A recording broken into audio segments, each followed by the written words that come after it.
जिस तरह लोकसभा चुनाव हारे हैं, फिर वैसे ही सुपड़ा साफ होगा। पहले लोगों ने अपने साथ हुए अन्याय का बदला लिया, इस बार प्रभु के साथ हुए धोखे का हिसाब होगा। अखिलेश यादव का बढ़ता हुआ वर्चस्व इन्हें खाया जा रहा है और 2027 में कुर्सी जाने का डर सताया जा रहा है। चिप्पड़ वाला गांजा रख के चिलम पे चिलम फूंक रहा है बाबा, अपनी मस्ती में चोर नित नए आरोप लगाए जा रहा है। अजीब दोगलापन है इनकी बातों में। इनका मुखिया परिवारवाद की दुहाई देता है, अगर अमित शाह जी देश के गृह मंत्री ना होते तो आप बताओ जैसा में कौन सा अर्जुन दिखाई देता है। यूपी में होने वाली 10 सीटों के उपचुनाव में मिल्कीपुर अयोध्या की सीट इस समय खासा चर्चा में है और चर्चा में इसलिए है कि इस सीट पे योगी आदित्यनाथ अपना वर्चस्व यहाँ लगा चुके हैं, खुद प्रभारी हैं, खुद वहाँ की जिम्मेदारी संभाल रहे हैं और लगातार कई दौरे अयोध्या के कर चुके हैं।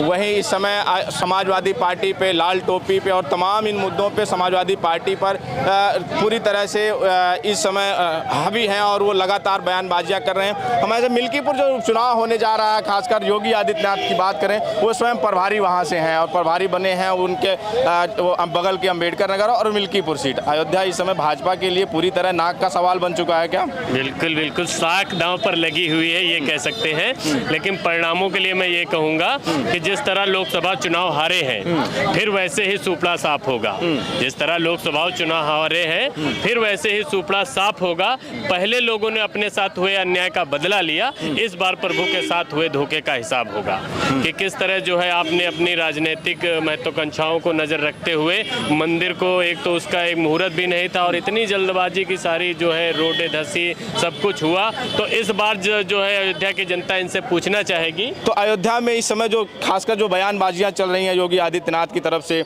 लाल टोपी पे, लाल टोपी काले कारनामे, इन पे क्या लगता है कि ये जो व्यक्तिगत चल रहे हैं हमले?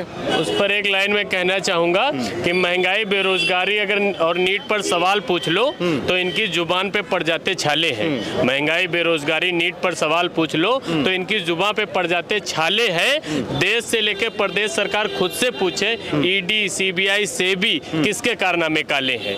ये सिर्फ जो है इनकी बौखलाहट है। जिस तरह नरेंद्र मोदी जी को भी चुनाव जब हार दिखने लगी थी तो आपने देखा था कि चुनाव के दौरान किस किस तरह के बयान जो है उन्होंने दिए थे।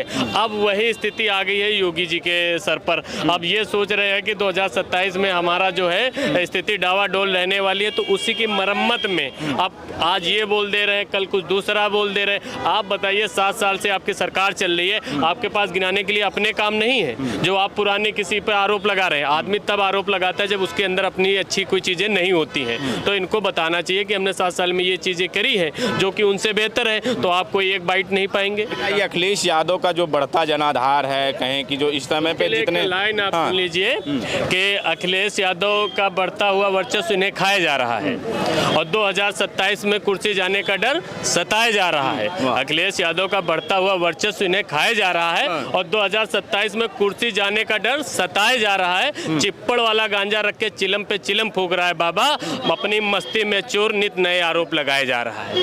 क्या बात है। सब आज 10 आज चल रहे हैं, इतने पेपर बताइए, तक कोई सुनवाई नहीं हुई। जनता दर्शन के नाम झूठा आरोप, जनता दर्शन के नाम पब्लिक को दुरुपयोग किया जा। आप जाके देखिए, गरीबों को चाय पिला के धक्का मार के बाहर कर दिया जाता है। जनता दर्शन से जनता दर्शन में देखो इतना है, 10 IGRS पड़े। अखिलेश यादव से मिलने आए? अखिलेश यादव दिए एप्लीकेशन, अभी हमने दिया। अखिलेश यादव से मिल लिए? हाँ, हमने मिला, उनसे अपनी बात रखी है। हाँ, उनसे अपनी बात रखी है, उनको बताया। जो चल रहा है, हम जनता दर्शन से आ रहे हैं, कह रहे हैं जनता दर्शन में सुनवाई नहीं हो रही है और अखिलेश यादव के पास, विपक्ष के नेता अखिलेश यादव के पास आ रहे हैं लोग मिलने। उसके लिए एक लाइन आप सुन लीजिए कि लूटना है तो खुल के लूटो, आबादी के सपने दिखाने की जरूरत क्या है। लूटना है तो खुल के लूटो, आबादी के सपने दिखाने की जरूरत क्या है। रोटियां सेकनी है तो शौक से सेको, किसी का घर जलाने की जरूरत क्या है। अब इनकी कार्रवाई काहे हो, क्योंकि वो तो लगे हैं हिंदू मुस्लिम की आग लगाने में।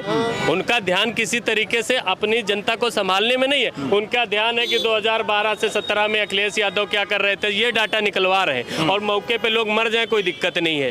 यही सारी चीजें हैं। इसी तरह लोग इतना गोदी मीडिया के अंधा करने के बावजूद भी इस तरह का परिणाम दिए। सोचिए अगर मीडिया वास्तविक स्थिति बना रही होती तो इस लोकसभा चुनाव में ही सुपड़ा साफ हो जाता। ये दर्द है, ये सच्चाई है। लगता है कि गोदी मीडिया पे आप लगता है कि मीडिया पूरी तरह से जो सच नहीं दिखा रही है। गोदी मीडिया के लिए एक आप लाइन 2 ले लीजिए, बहुत जरूरी है। पहली लाइन है कि ईमानदार बस संघर्ष करते रह गए मगर बेईमानों ने मंजिल पाली है। ईमानदार बस संघर्ष करते रह गए मगर बेईमानों ने मंजिल पाली है। कौन रोशन करेगा दुनिया को, अब सुना है सूरज ने अंधेरे से घूस खा ली है।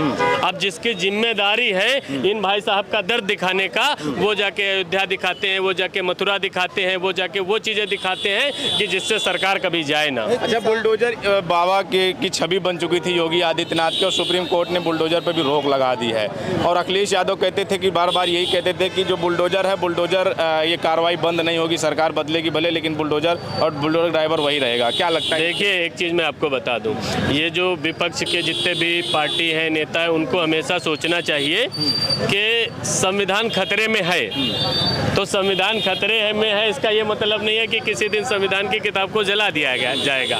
जो चीज़ें असंवैधानिक तरीके से होने लगे तो समझ जाइए संविधान खतरे में है। आप सुप्रीम कोर्ट ने मतलब दखलंदाजी दी कि आप जो ये कार्रवाई कर रहे हैं ये संवैधानिक नहीं है, क्योंकि अगर जो गुनाह साबित होता है उसकी अपनी सजाएं हैं, लेकिन आप नहीं तय करेंगे।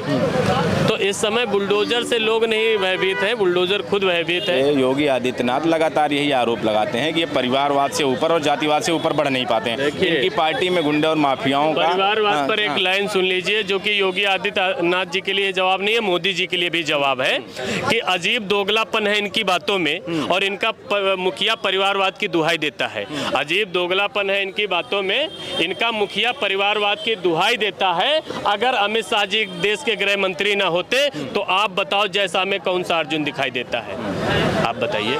अभी तक बीसीसीआई के हेड थे, अब जाके आईसीसी के चेयरमैन हो गए हैं। आप बताइए कौन सा टैलेंट है? कांग्रेचुलेसन नहीं बोल पाए, आप जाके यूट्यूब पर वीडियो सर्च करिए।